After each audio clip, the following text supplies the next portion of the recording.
So that was my first loan I gave. Gave her $1. I said, you have to pay me back. But whenever you can, I'm not going to force you to do anything. And the results I got from her kind of made me think, if $1 can do such a thing, why don't I do more? And I still have lots of money in my pocket. I'm coming from the United States. I was teaching there for several years. My pockets are full with dollar. So that was the beginning.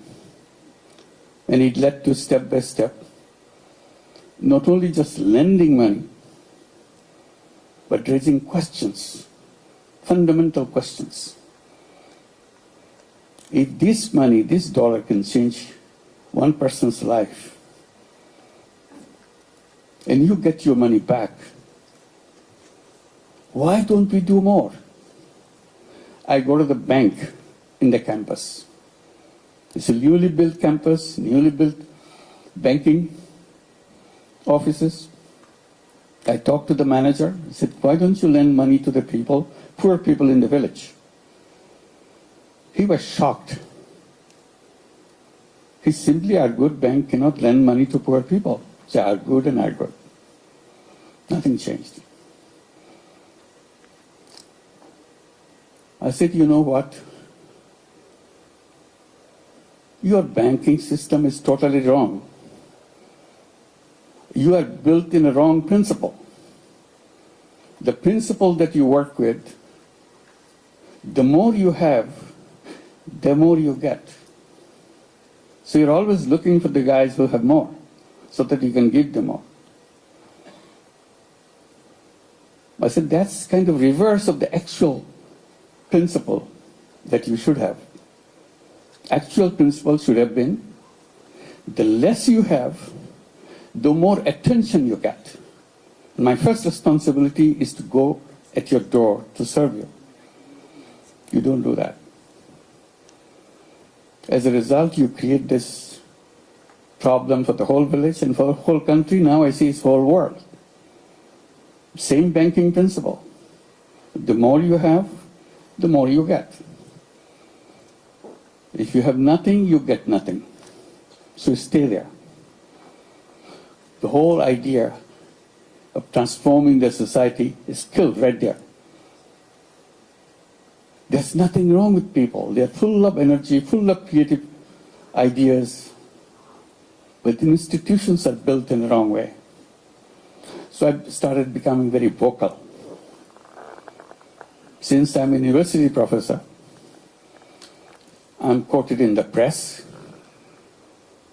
I make it very, very sharp. People laugh at me. This crazy guy, don't understand any business, any banking. He keeps talking loud about something which cannot be done at all. Poor people need jobs, not money. I started answering that question. I said, money is more important than job. That became another root of my arguments, and I continue to do that. But for the time being, I'm saying not only banks should be made in a way that you should be focusing, started doing business at the bottom first and then gradually move up. To make it more focused, I started saying not only credit is important, it should be considered as a human right. People say, what bank loan has got to do with human rights? I said everything. Right to live, right to shelter, right to health. These are recognized as human rights. You cannot achieve right to food, right to shelter, right to health, all these, unless you establish right to credit. The moment you have the right to credit, others will be established by themselves, by people themselves. You don't have to bring it from outside, because credit leads to income. So that continued. I said, since bank doesn't give the money, why don't I create my own bank? So that is another route. We started with that $1 loan. Now I'm talking about creating my own bank. It took a lot of time.